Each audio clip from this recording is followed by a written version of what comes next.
Are you plain bored of woodworking? Get excited again with Fisheye's Make Your Own Sandpaper Kit.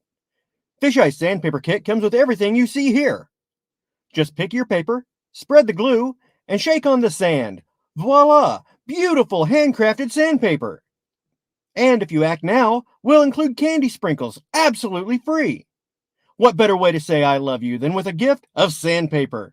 Fisheye's Make Your Own Sandpaper Kit is just $19.99 wherever crappy gifts are sold.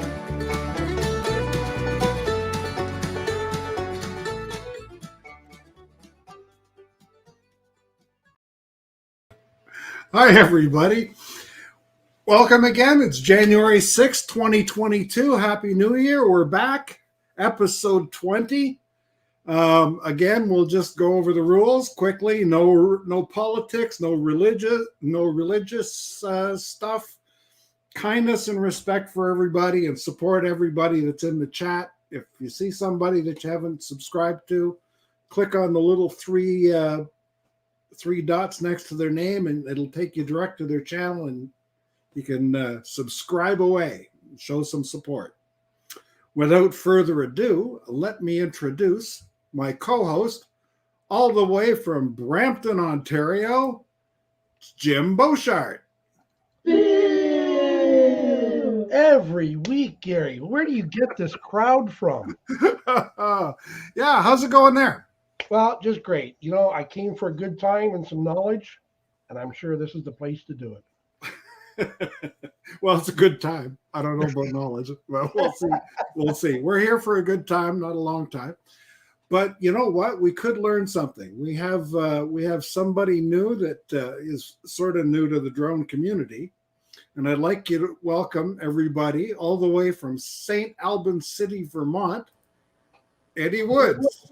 What's going on? Hey, Hey. He gets the applause. Top crowd. Welcome, Eddie. Hey, thanks for having me. Thanks for coming. Just for Absolutely. everybody that's in the chat that doesn't know Eddie yet, the the link for Eddie's channel is in the description below. Eddie, can you tell us a little bit about what you do, about what your channel's about? Yeah, my channel's about videography and photography, but mostly the video side of things. Kind of budgetary, doing stuff as cheap as you can with what you have, and making good content.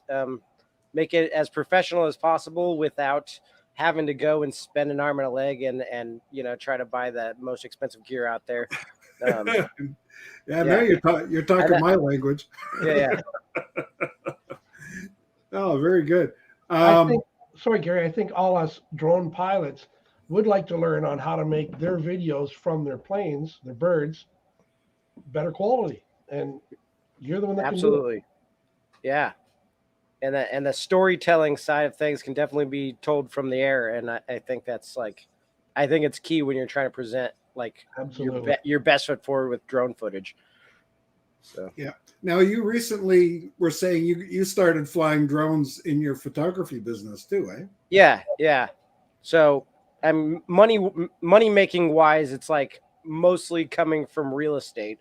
It's basically for me, and I don't know other people watching in the States, it's definitely easy to find realtors that need some aerial shots and as simple as photos onto doing video. But I like to use my drones if I do walkthrough videos as well, and capture my establishing shot from my drone, and then use that to bring it inside the house, and I'll obviously also finishing it off with showing the whole property from a drone footage. So I definitely enjoy video side of drones more than the photo side, but I mean, people really love some good drone photography. So yeah. Well, most of what I do is video. I'll take a couple shots while I'm up there, and I'm working on a job now. How long have I been on that job, Jim? About 7 months? Yeah, it's been a long time since before I came down to see you where we did our little meetup fly together. Yeah. Oh, it's crazy. I'm on a construction job, and they want progress reports, right? And and I just keep flying over. And what I do is I do the circuit that I fly, right? And then I'll stop and I'll take a couple of pictures and send them an email and say, yeah, I was at your site today. This is what it's looking like now, right? Okay. And I don't give them the video until I get paid at the end of the job. So, but what I'll do is I'll be putting together for them an edited video that's the story of how it went up, right from when it's a dirt lot to the first stages of construction. And what I do is I go around a circle around the building, and eventually the video will be the progress from dirt lot to completed project as I go around the building. So yeah, so kind of some match cuts around the building as you're going. Yeah, that'll look cool. Yeah. But so do you have an idea of distance? How did you measure your distance back from the project to keep them all, or are you going to have troubles matching that up in the? No, what I do is I start at a particular point in the sky, 20 meters up, and then do the entire thing. So I go across this. I'm picturing it now. I go across the north side from east to west, and then when I get to the corner, I make the turn and focus on the corner, and then go to the south, and then I go back to the east, and then I come back around and do a full 360 around it, right? Sure. And then do a diagonal across the top of the building, and then come to the driveway, and then drive up the driveway at 6 meters, so 18 feet above the driveway, so they can see the progress in the driveway as it happens. So and it's gonna, I'm trying to make it so that there's a story to be told, right? Sure. And match all the footage up, and make it work. It should look really awesome too, because the seasons also change as it. So it'll be kind of through the seasons as well as like the progress of the build. Well, yeah, because this is the first time I've actually flown it with snow. Yeah. You know, I think what I'm going to have to do too is because the ground is so muddy and mucky, is I'm going to do a follow me shot where I drive my truck up the driveway and you can see the mud flying. You know, so Oh yeah, that'd be cool. yeah, but it's about storytelling. Yeah, yeah, for sure. Yeah. Now I saw a video you did for, was it canned tea? It was for a kombucha, the kombucha one. Okay. Yeah.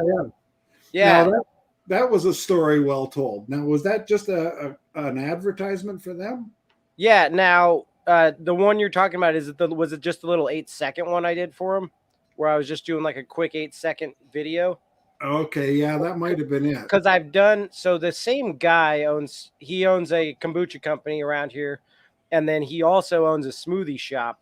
So I've done a couple commercials for him. One like somewhere longer, like kind of full storytelling commercials. And then the little short one I did that was like strictly the kombucha was just like a 3-shot, like 8-second, like quick showing it. I showed like the tea dropping into the water, like the tea leaves dropping into the water. I guess I started with tea leaves being thrown up in the air. So like just a shot of tea leaves coming up and going down, then a shot of them hitting the water, and then the can falls onto like a pile of tea leaves basically. And it was just like a quick, I say I like try to shoot it like Daniel Schiffler. I don't know if you guys know who he is, but he's from Toronto, I believe. And he's a YouTuber. He's like a one that has like 5 million subscribers. But he Peter McKinnon. He's like Peter McKinnon, but he does short like commercial like product commercials like that, like little like quick product ad commercials, and stuff like that. And it was kind of what I was going for when I did that one, and kind of trying to dip my toes into like the style that he does. But I also felt like short videos like that were easy to do during COVID because people could just send me their product and I can come across at the store the stuff that goes in it to kind of make a quick video like that with a simple backdrop and just setting up my lights and shooting the video. So I guess like with COVID and stuff too, like drones are a great way to make video too, because you don't have to go near anybody. So like you can make videos for them without having to ever come too close to them. So it's kind of like it's definitely like one of those things that, especially during this time, and even with like stuff ramping back up or whatever, they to not have to like be face to face with the client to get something done for them. So yeah. But yeah. Now, what do you do for sound design? Is there any secret there, or is it just? It depends what I'm doing, but I like originally I was getting most of my stuff from like YouTube audio library. You can download stuff from it. Yeah. But I also like to try to play with some doing it on my own. It's hard to make the sound you want. I'm not an audio expert by any means, but it's hard to make the sound you want and have the sound of the environment you want it in. But it's also hard to find the sounds like that too. So like to find, like, say you're trying to find footsteps at the right pace. That's like not you recording them, but you're trying to place them where a person's walking in a scene, but you didn't capture them good enough while you were videoing it. It's like trying to pace those out is like a nightmare, but it's also really fun to do when you can actually like figure out how to do it. But something I'm not like great at that a lot of really good, I've even seen people doing it with drones and stuff, videographers are good at, is like finding the music first and then editing to the beat. Yeah. Like if you're using music for it, like I'm not great with that. But I've never been musically inclined myself. So it's like hard, like I'm almost tone deaf when it comes to beats. Like I can look at the waves and figure it out. But like when I'm listening to it, like I don't hear it like you should probably. Yeah. So unfortunately, I don't edit well to the beat of music. Like it looks really good when you do, and I don't do it as well as I like, and I'm still practicing on that for sure. Yeah, you're more a storyteller, I think, eh? Yeah. I really enjoy doing stuff that has a script or a storyline versus just like going off and just shooting whatever. Like, I like making ad videos that have like a beginning, middle, and end, and have a purpose and a reason for it. I like writing fun scripts and trying to shoot them. Most of the time when I'm doing it like on my own and it's not something I'm being paid to do, it's like I'm writing scripts with my kids in mind because I know that they're there to act for me and I can make them do it. So like I've got a ton of stuff out there that I've shot with one of my daughters. And yeah, I mean even my son, my 4-year-old, we had him in a like a scripted video that I have way back on my channel called Carrie Carlton. He was a little kid in it, and it took like 100 takes to get the words out of his mouth that I wanted, but it was so fun. And when he sees it to this day, he's like, "Oh my gosh, that's me," and it's cool. And that was like almost 2 years ago now when I did that. Oh, that's cool. Yeah. Yeah. Well, you did the what was it called? The Grindhouse venture, eh? Yeah, that was like that. Honestly, is kind of what put me into like the filmmaking field. Like that was like 2017, 2016. There was I own a coffee shop here in my town, and I own it for 5 years freestanding as a standing store. And before that, I had a coffee truck, and then I was in the coffee industry all the way back until 2008. So I have this coffee shop. We have a local theater, like a small town theater, and they put on a horror film festival every year. And because I had a coffee shop, they came to give me a flyer to put it in the window. When they handed me the flyer, I was like, well, that'd be really fun, like to make something for it. And like on the fly, we just kind of came up with this idea with one of my employees to make this. It was a horror film about a couple brothers or friends that get a coffee shop, and it so happens that it's like haunted by a demon or whatever. But like, it was so like fly by the seat of our pants. But I started working on it, and it was a blast, and it had a lot. There was so much problem solving that was just really fun to do, and it sparked my interest like so much into filmmaking. They're like from basically making that on all my like content for my business advertisement going to Facebook and Instagram and stuff wound up being at least short form video, if anything. Like so randomly I'd take photos and do photo posts, but I was always really focusing on like, what can I do for a fun, entertaining video content that I can post out here that'll just draw people and build and get people talking around town. So that's really like that Grindhouse venture is really what sparked my like my want to do video and actually create. Yeah, it was like an 8-minute video. Yeah, but it was a fun watch. I would recommend it to anybody in the chat to. We did terrible audio. Like we had no idea how to do like setting up microphones. The camera we used was like it was like an old Canon DSLR that I borrowed from somebody, and so like I don't even think it had an external mic jack on it. So like some of it was just real bad, but like.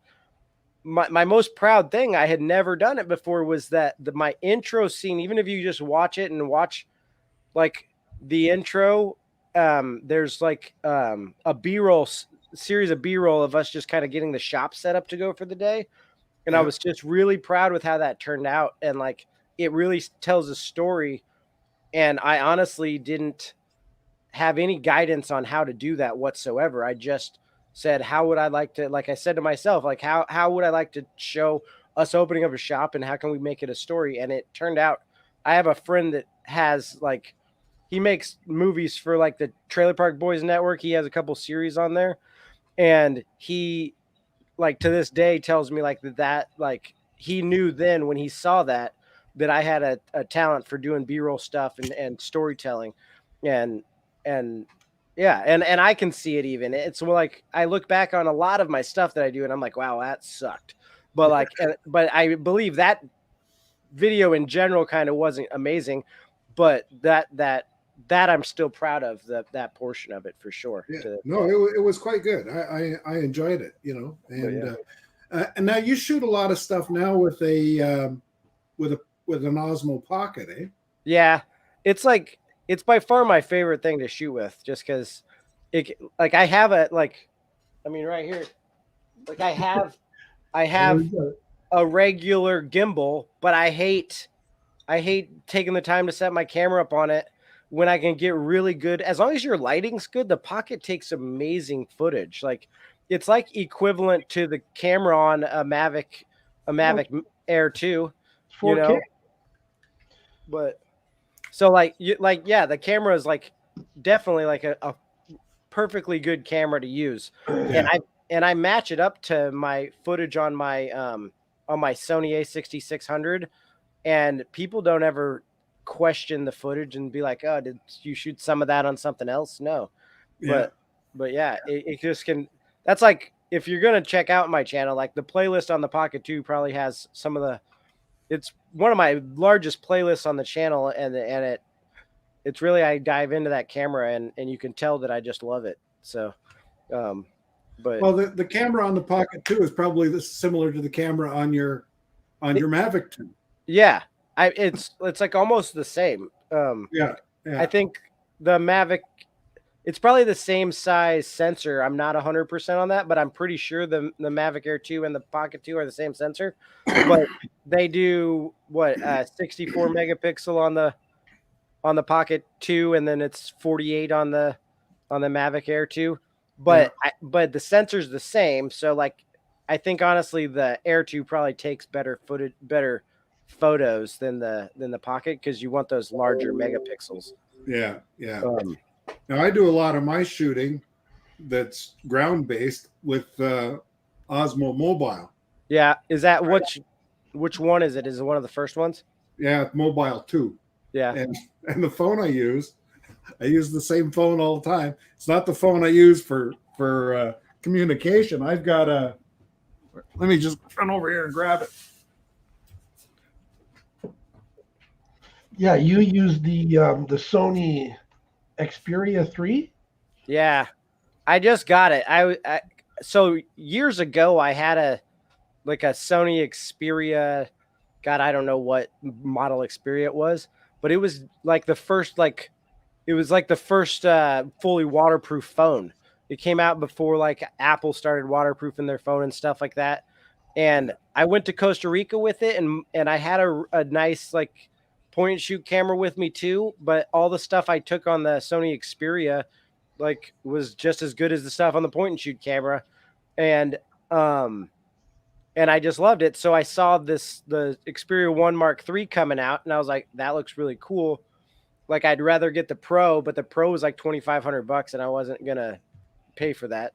But the Xperia 1 Mark III has a really cool like, it's basically got what you get on like some of those third-party apps, where it actually gives you like full control of the camera, and you can shoot full manual, and I mean you can do like a focus pull on it, which is really cool. Set an A and B focus point, and then hit it while you're shooting, and like it gives you just like a lot of opportunities to kind of make a scene with it. And some other phones, like you can like be filming and then like tap on the screen where you want it to pull focus to, and it'll do that. But I really liked that I could like set up my scene, say my actress is going to be here, my other actor is going to be here, and I can switch focus between the two of them, right? And just by tapping the A or B on it, and I thought it was really cool. But I also was a little deceived by it because I thought that it could be a good like field monitor for my Sony cameras, and it says it can, and it kind of can, but it doesn't have a lot of control with it, and it doesn't like. They need to do an update and give you like all your levels you can see, and like a waveform on it would be nice. And there's definitely improvements that they need. It's not by any means a perfect camera or a perfect phone camera, but it's definitely pretty. It's got professional features that are really cool to play with. Now, You don't always need a professional camera to make a decent story. Like no, I use this iPhone 5. But one thing that's hard though is if you do like some like when you're doing editing and you might learn this with drone stuff too, because like if you don't like lock a white balance and you're aiming towards the sun and then you're aiming away from the sun or going in and out of shade, you notice it changes. And then as you're like editing and you're doing, because like I would shoot on my drone mostly in like the D-Cine-like profile so that I have some range in my dynamic range. And you'll notice if you don't like lock your white balance, you wind up seeing the shift sometimes in it while you're in your final edit. And Yeah. like most clients won't notice that, but you'll notice it if you're really paying attention, and it can drive you nuts.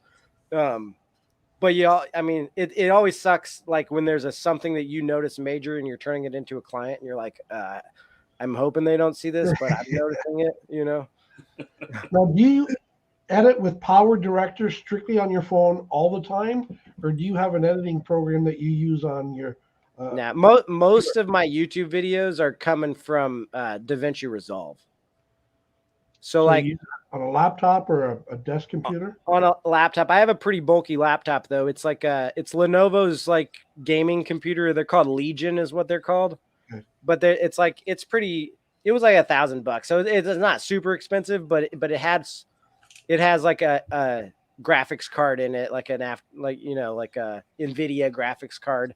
And I'm not like super computer tech savvy, but it's not one of their highest end ones, but it definitely does the trick. Cause I was trying to do it on like a standard laptop for a while. And I was hitting a point where like I had to start like making really low grade proxies of all my files. And it was just taking a lot of time to do my edits. And so I had to fork up and spend the money on a decent computer.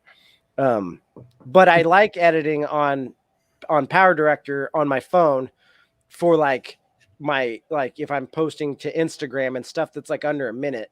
But when you start to get into videos that are like 10 minutes long, it's hard to do it on a screen on your phone. Right.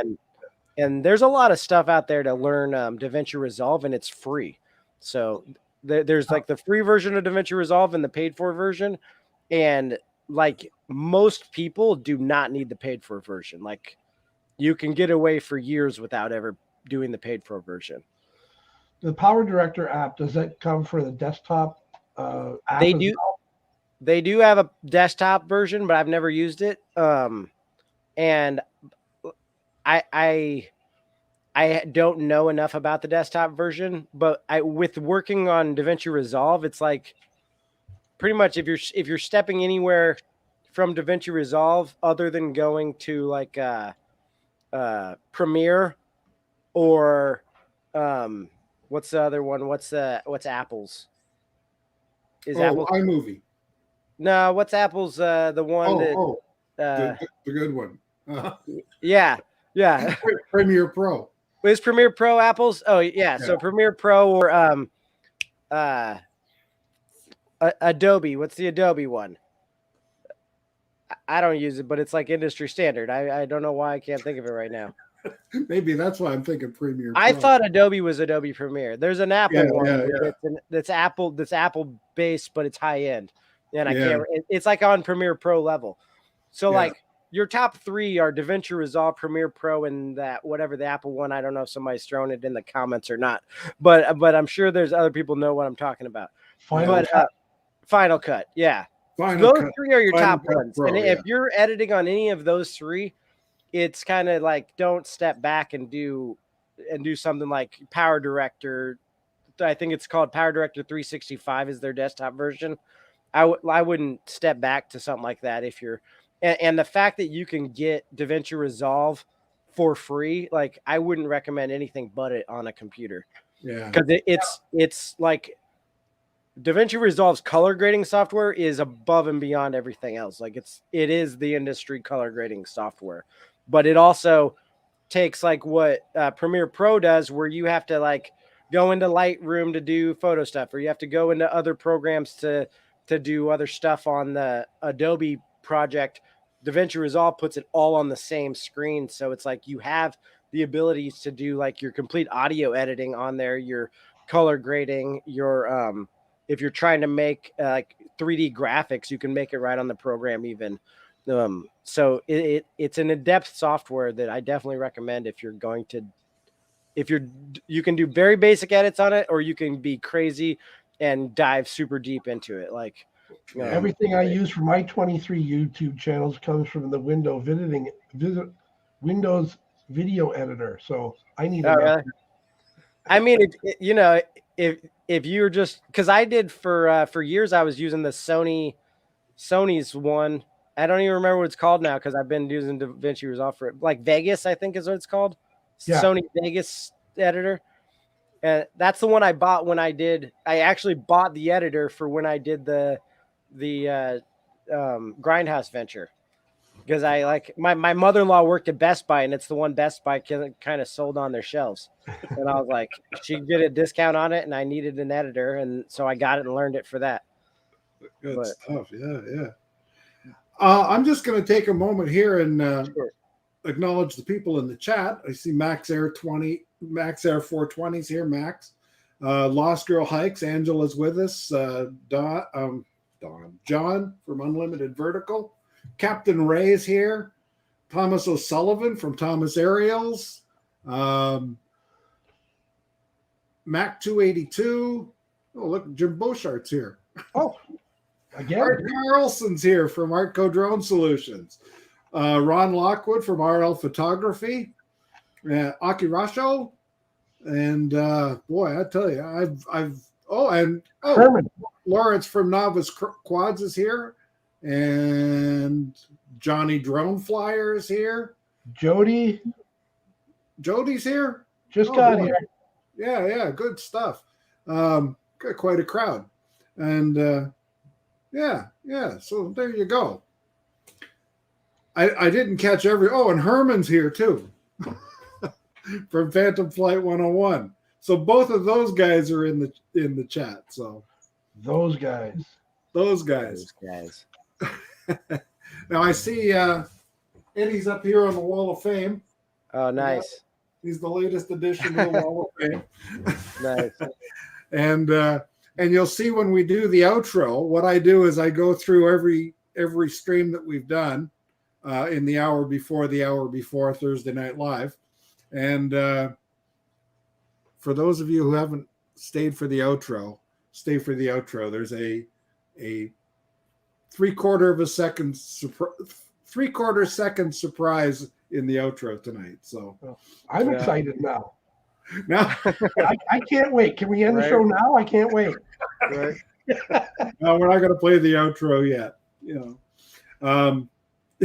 Yeah, the outro gets 4 seconds longer every week.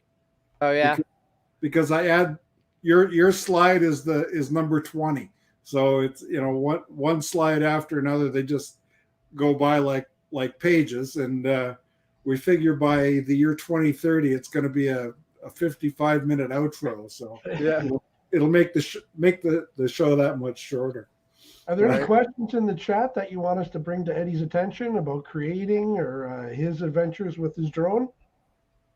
I haven't seen anything, but I haven't been watching the chat other than to catch a bot that was in there trying to. Yeah, there's been a couple of those characters trying to sneak something in. But I think storytelling is difficult for drone pilots. What we have to remember is you have to have a good beginning and a good ending and put them really close together. Yeah.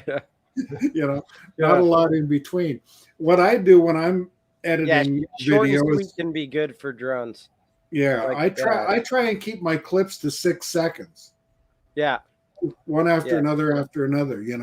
I feel like it's one of those things where when you're shooting with a drone is like very similar in the edit, I guess, is very similar to when you're editing together like a scripted scene or something like that. Is like when you think you've cut enough, you have not cut enough off. So cut off what you think you need to cut off, and then keep watching it through and like go back and cut through. But I also think like doing some good speed ramps and going from speed ramp to slow-mo is really eye-catching with drones. And it can kind of help eliminate some like the weird adjustments that you might catch yourself doing when you're not meaning to. We've all seen it probably, like when you're flying and you're doing an orbital and you think it's like looking super smooth and you're watching it afterwards and you're like, I totally juddered like right there or made a weird adjustment. And you can sometimes hide those with like a speed up or even slowing it down. You know what I mean? Like Or what I do is I cut it off right before it judders and then go to something completely different and then come back to it. Come back to it. Like just cheat it. Just cut out. Cheat it a little bit. Yeah. There's nothing wrong with doing a cheat. No. And cut out all the parts where I, came really close to hitting the wires and. Yeah. I noticed a close call on the wires in the intro. Yeah. I was like, oh man, I wonder if he was trying to be as close to those wires as Nope. I didn't see that at all. I didn't see that coming. But I have, I'd say 1 in 5 flights, I have a heart-stopping moment with utility wires. Yeah. I just have a way of finding them, Do birds ever give you trouble? I've had birds swoop in my drone. Yeah. I think there's one flight where you see a Union Jack in that intro, and I'm doing an orbit, but you only see part of the orbit because I got hit by a bird there. Oh yeah. And I had a pigeon hit the drone, and I was about 180 feet up and recovered it within 40 feet of the ground. Yeah. It didn't go down. That's not ideal. No. But and what I'll do sometimes is I run my my video the entire time I fly, just in case something happens, that I would miss. Like a screen record on your phone, or you're actually like recording video the whole time? Recording video the whole time. Oh, really? And then when I'm playing it back, if I see something unusual, I've got stills of birds within 5 feet of the drone, just zinging by. Didn't see them on the video while I was shooting it, right? Yeah. But when I'm playing it back, I go, "Holy cow, that was close!" So I'll go back frame by frame and get that guy right when he's in the center, and I've got a collection of close-up bird shots up nice. Oh yeah, yeah. And one of these days, I'm going to do a recap of all the wires that I've come really close to. So yeah, I only hit once. That was the original Mavic Air, and I had completely scoped out the area, and I was having some trouble on the flight over water, and I got out of the trouble and into an open field, and I was going across the field, and there was a building ahead, and I just rose up to miss the building and hit the wires. So, and in the video, you can actually see the wire bend as it catches the drone. Yeah. It's a heart stopper when you lose a drone or when it's going down. Like my Mavic Mini I had with my first one, I hit a tree and it had to be at least like 60 feet up or more, and it fell all the way to the ground. I wound up having to like glue pieces together. Well, Well, sometimes you get into those situations and you see the wires. And you go, now what do I do to get away from that wire? If I go forward, am I going to hit it? If I go backward, am I going to hit it? If I go up, I know I'm going to hit it because I saw it going. For sure. I panic when my monitor freezes. I just don't know if it's going to come back on or what. Oh yeah. These are the trials and tribulations. You get a phone call while you're in the middle of flying. Oh, I've had that happen all the time, and I'm like, and I like sometimes it's like I need to answer it, and I'm just like, okay, don't go anywhere, drone. And like you just pray that nothing happens. Yeah. Well, I used to use an iPad that didn't have cellular service, and that was perfect. Oh yeah. Right. But now the new Fly app doesn't support that iPad. So, do I spend $800 and get another iPad? Yeah. No. The answer is probably no. Because you could just, if you were going to do that, you could just get the remote that comes with the monitor on it, like the one they have out now. Yeah. But because I feel like you're going to spend the same. Yeah, that's $900 too. So is it? Yeah. Yeah. I get it, Gary, but I've got more money than brains, so what do I know? Oh yeah. I'm retired on a fixed pension, you know. Oh, okay. That's not great. Yeah. Well, you know, and it's you know, I mean, it's for me, it's filmmaking on a budget. Yeah. You know, I opted out of the real estate business. I really didn't like having to chase after payment and having people who weren't artistic giving me artistic direction. Yeah. You know, For sure. oh, I'd like to see this, or I'd like to see that. No, you don't want to see Yeah. that. You No, know, the hardest thing with real estate, especially where I'm at, because like it's relatively flat there in like the Toronto area, isn't it? Like in Ontario, it's not super mountainous out there, is it? oh well, we've got a 300-foot drop in town, so Yeah. See, because like so it's pretty mountainous in Vermont and like and wooded, and a lot of calls I get some people have like this misunderstanding that the only time a drone footage is great is if it's like land, and it's actually like so hard to show land. And then I'm like, you got a map like of like the actual like like parameters of the land from the city and stuff, because that helps, because like otherwise I could be showing you pictures of the woods anywhere and like of a mountainous piece of woods that you're not gonna know the difference when you come up to look at that land, that it's the land you're selling or not. You know, yeah. like, and yeah, and sometimes they'll be like, well, could you get some road shots and this and that? I'm like, I'll take some with my like other camera, but you're not going to be able to really tell anything about it, you know, like, so there's that. But Does everything look like the Hallmark Channel in Vermont? you think it's beautiful, it's really pretty here, but like, yeah, it's like, it's funny because since I like before I lived in Vermont, I had no idea where it was or anything. Even my wife's from here is how I wound up here. And we like, I'm from Kansas. We met in Florida. She was from here, and we wound up living here because she could get a good job here. And like winters are so long and like just like not enjoyable for me. I'm not really like a cold weather guy, but it's beautiful. And like, and yeah, there's I sometimes I just like to go on a drive and just look at the scenery because Wow. it's a really pretty place. Yeah, because I don't watch enough Hallmark movies with the girlfriend. But you also notice, like, now that I live in Vermont, you notice like in every movie that takes place or TV series or whatever that takes place like New York City adjacent, they're always like, we're gonna go up either to the Adirondacks or to Vermont for Airbnb stay, and like they always bring it up, and like I never would have noticed it before living here that they say it, but now like every time they say it, I'm like, oh my god, of course, like they go to Vermont for Airbnb or for a B&B stay, because like that's what everybody talks about, especially on TV. It's like the bed and breakfast stay we did in Vermont, you know. Yeah, like, yeah. I've been to Vermont a couple of times, and it was sort of driving through. We usually go to Lake George, New York, at the south end of your lake. Yeah, right? You're on Lake Champlain. Yeah, and then I like go Lake George. across through Rutland and what is it called? Lebanon. Okay, Lebanon, is Lebanon Vermont or it's New Hampshire? It's right on the border there. Yeah, and then off to Laconia from there. And, okay. And usually we get caught in a rainstorm going across there in June. So yeah, nothing like being on a motorcycle in the rain. No, so you're going for like the Laconia Bike Week is when you go. Yeah, I've gone twice, and I'm over that.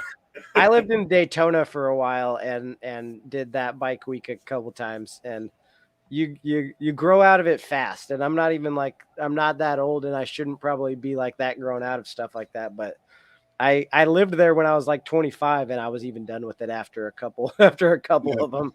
Well, I'll take my bike to motorcycle events and shoot them from the air.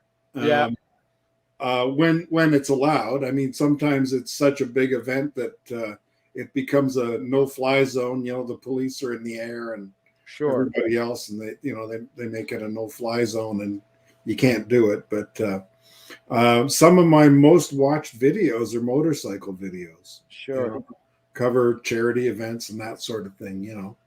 But and that's storytelling too, right? You're telling. Do you? I just was curious because I've been for the last like 6 months, a little bit longer, I've been really focused on like making my channel grow. Do you use any like TubeBuddy or any of the apps to try to figure out how to label stuff on your channel? And like, Yeah, I used to, and yeah, we used to get. There used to be channels that that coached you on that sort of thing. yeah, I've gotten to the point where I thought, well, it's not happening for me. I hit 1,000 subscribers in February of 2020, yeah, and it's been going down ever since. I lost 6 subscribers this week. yeah.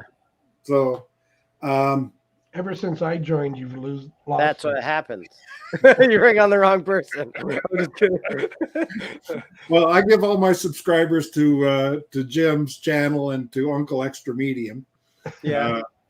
That's Uncle Extra Medium right there, the clown on the show. Are you afraid of clowns, Eddie? Am I what? Are you afraid of clowns? No, not at all. Okay, good. But yeah, no, like, so yeah, I'm really focused on growing. Like I said, I had a coffee shop, and I make money doing commercials for other small businesses and stuff like that, because like that's what I was doing for myself. So it's easy for me to go, and I know all the local business owners from owning a coffee shop in a small town.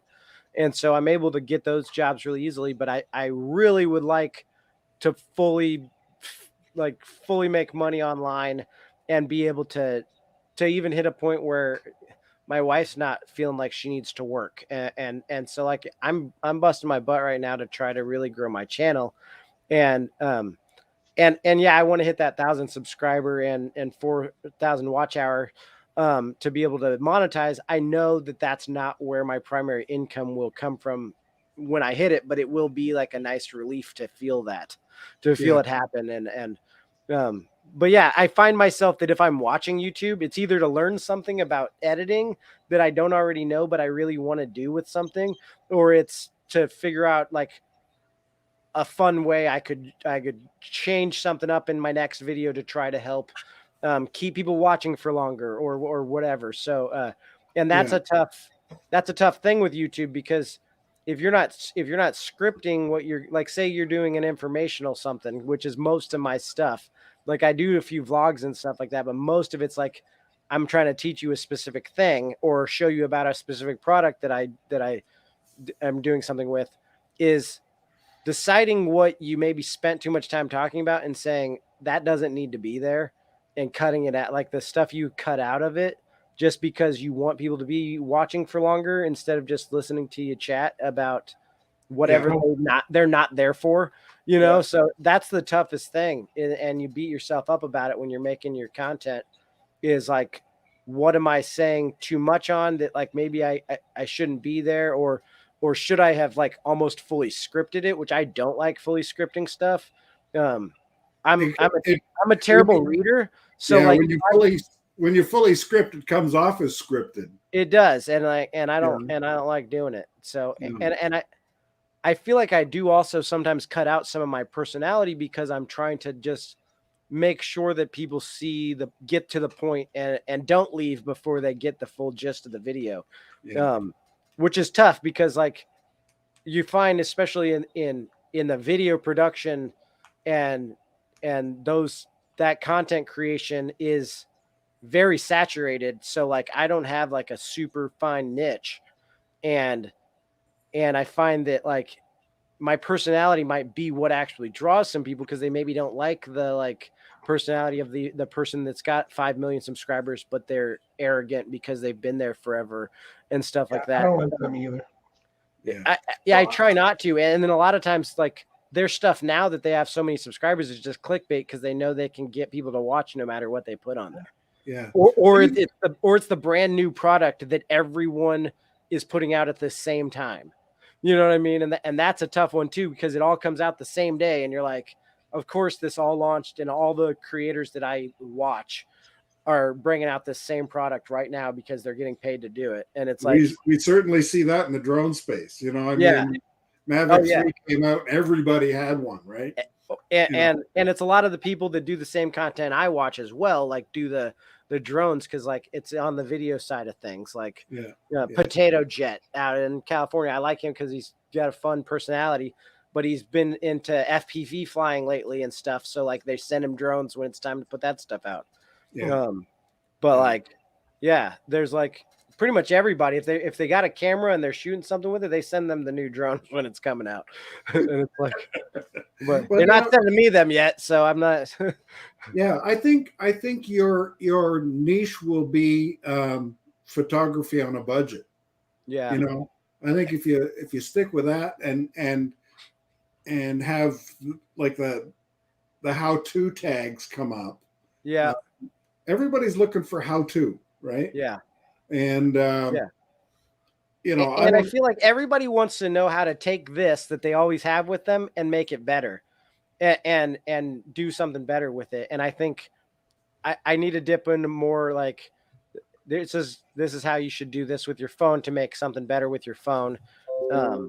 Just because everybody has it, like you can buy a new camera left and right, but you like even somebody that's got like a pay-as-you-go phone has a decent camera on them that can make some good content, and so like it's not really about the phone you have, even it's the storytelling you do with it, and like the camera movement, the lighting, like you can make pretty much any camera look good if you set your scene up and do it the right way. Yeah. Well, that, you know what, the Osmo Mobile even helps us with and they're cheap. You can get even the newest ones for like just under $100. Yeah, I know. So, it's crazy. And I mean, it really improves the way you shoot stuff, right? Yeah, for sure. I'm planning to haul mine down the basement, start doing some woodworking stuff through the winter because I don't fly in the winter. Yeah. Other than the commercial stuff, and that never makes its way to YouTube. It won't make its way to YouTube probably until the spring. And then for YouTube, it'll be a 3-minute video after 8 months of work. Yeah. and nobody appreciates it, and like that's editing extraordinaire. Yeah, except it's enough work, and it's enough work for me that it'll pay for the next drone. Yeah, they're paying by the flight, so okay.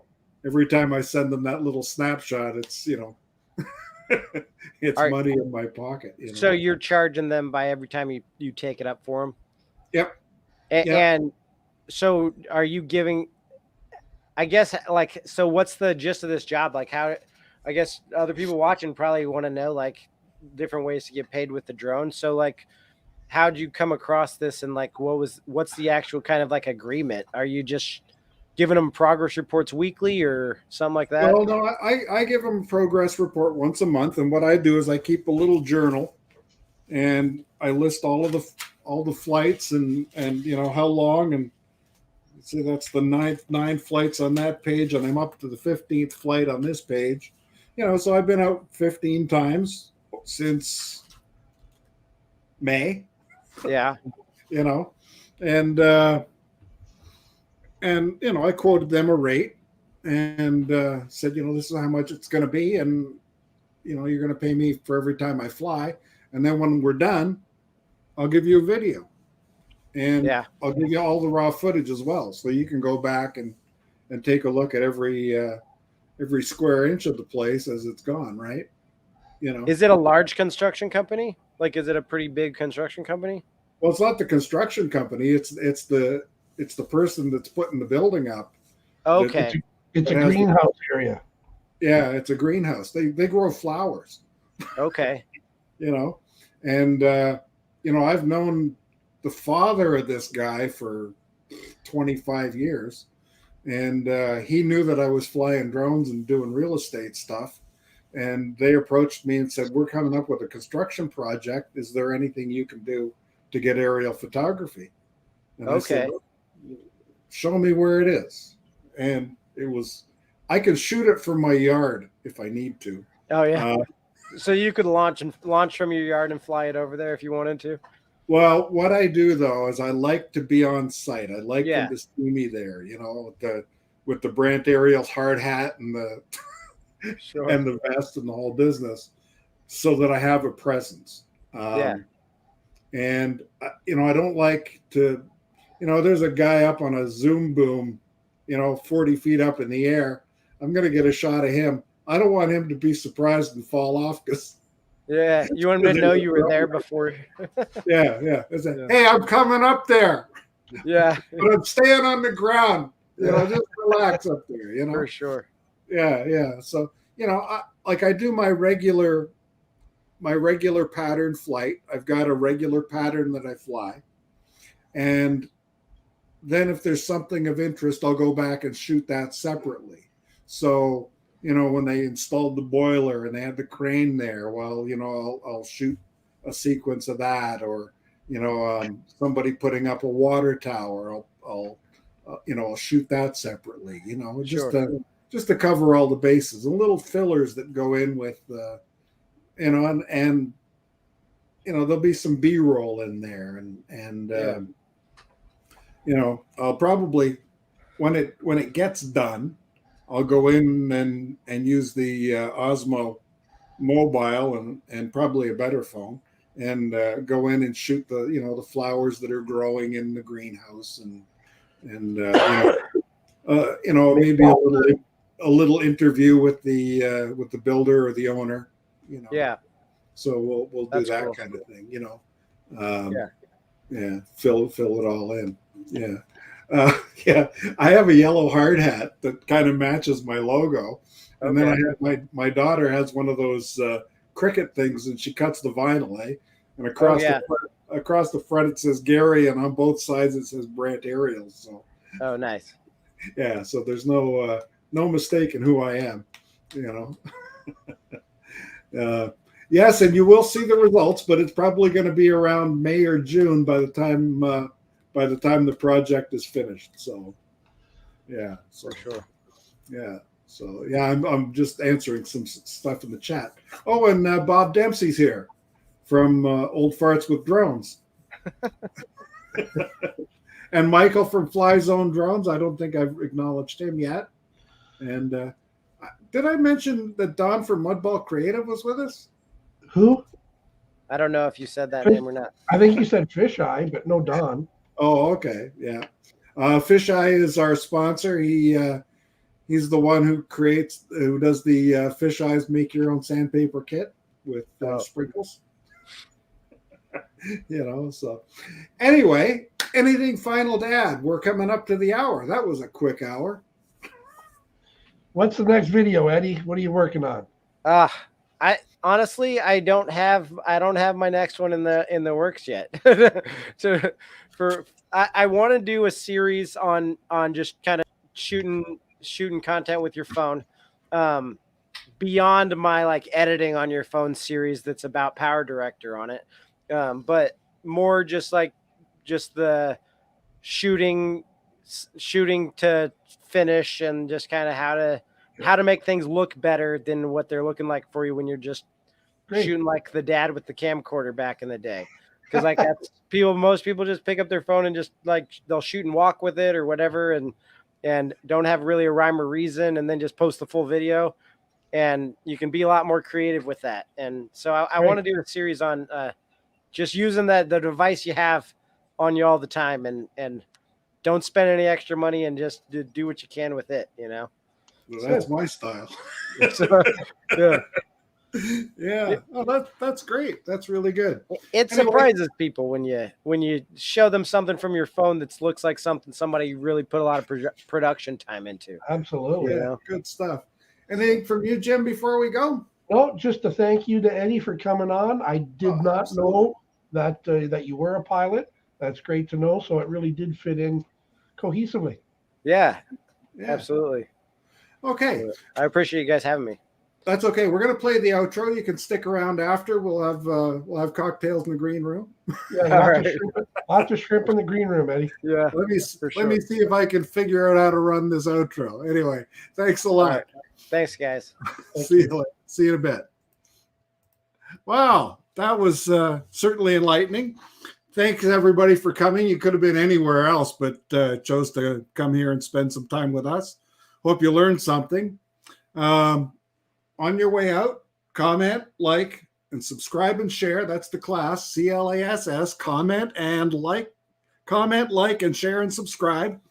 Also up next in a minute or two is Mike on Night Train FPV, and an hour after that is Ken Herron. So here we are. We're finished up the hour before, and now it's just the hour before. So thanks so much for coming, and we'll see you again next time. And let's see if I can figure out how to play the outro. I can figure this out. Oh, yeah, I'm okay. Here we go. Bye, everybody.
Are you plain bored of woodworking? Get excited again with Fisheye's Make Your Own Sandpaper Kit. Fisheye's Sandpaper Kit comes with everything you see here. Just pick your paper, spread the glue, and shake on the sand. Voila! Beautiful handcrafted sandpaper. And if you act now, we'll include candy sprinkles absolutely free. What better way to say I love you than with a gift of sandpaper? Fisheye's Make Your Own Sandpaper Kit is just $19.99 wherever crappy gifts are sold. Well, a special thanks to everybody that stuck around to the end of the show of the hour before TNL, all 2,417 of you.